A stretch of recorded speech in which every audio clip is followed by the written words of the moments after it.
Orang boleh pandai setinggi apapun, akan tetapi kalau misalkan dia tidak menulis, dia akan hilang dalam masyarakat dan sejarah, karena menulis adalah pekerja untuk keabadian.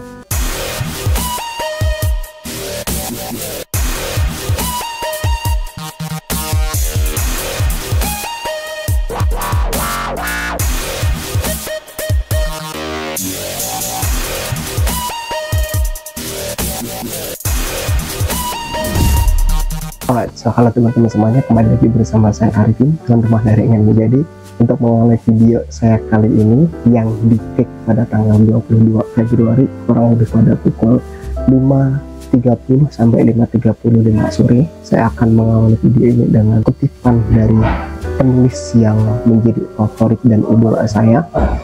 Beliau dari Blora dan dia mengatakan seperti ini: orang boleh pandai setinggi apapun, akan tetapi kalau misalkan dia tidak menulis, dia akan hilang dalam masyarakat dan sejarah, karena menulis adalah pekerja untuk keabadian.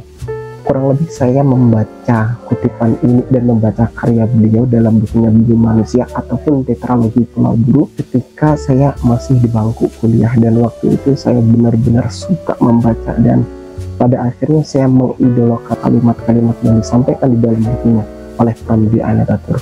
Oleh sebab itu, hari ini saya juga akan bercerita tentang dunia tulis menulis, di mana dulu saya suka sekali membaca dan menulis karena beberapa bulan dan beberapa tahun terakhir banyak banget aktivitas yang harus saya kerjakan. Akhirnya saya mengurangi aktivitas menulis dan mengurangi aktivitas membaca. Akan tetapi saya selalu mengingat apa yang dituliskan oleh Pramudia Anantatur dan menjadi keyakinan saya bahwasanya saya harus menulis suatu saat nanti.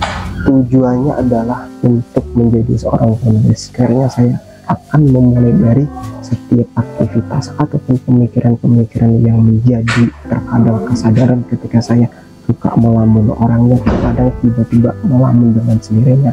Oleh sebab itu, sekarang saya sedang membangun namanya catatan Arifin, di mana di situ nanti saya akan membagikan banyak hal. Ada opini, ada traveling, ada self development, ada podcast yang dimana nanti itu akan juga terhubung dengan YouTube saya yang hari ini mungkin teman-teman tonton Ingin Menjadi. Kemudian tujuannya adalah apa? Saya sendiri sangat ingin mengabadikan pikiran-pikiran yang terkadang cuma menjadi kotoran di dalam hidup kita, dimana saya dulu pernah memahami satu hal: semakin kita dewasa, dimana kita akan semakin sedikit dan semakin kecil circle yang ada di keseharian kita.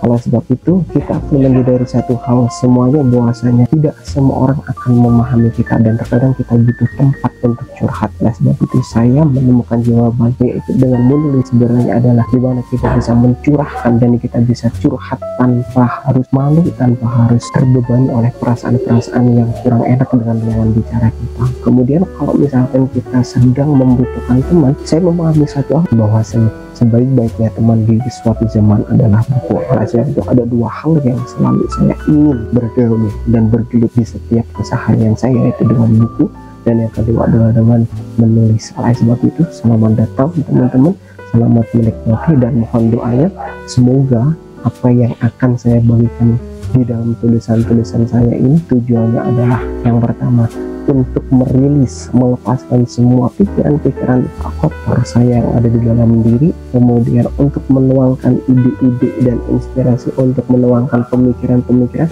yang mungkin saja suatu saat nanti itu akan berguna buat orang lain. Dan saya tidak berharap, sama sekali tidak berharap, karena memang tujuan saya adalah untuk menyalurkan apa yang ada di dalam pikiran saya. Kemudian saya melakukan aktivitas yang saya sukai, bersyukur beruntungnya suatu saat nanti bisa memberikan manfaat dan dampak positif kepada teman-teman pembaca semuanya. Kemudian saya akan fokus kepada banyak hal. Oleh sebab itu, selamat membaca, selamat menikmati, dan teman-teman semuanya jangan berhenti berkarya. That's all for today, and I'll see you in the next video. Bye bye.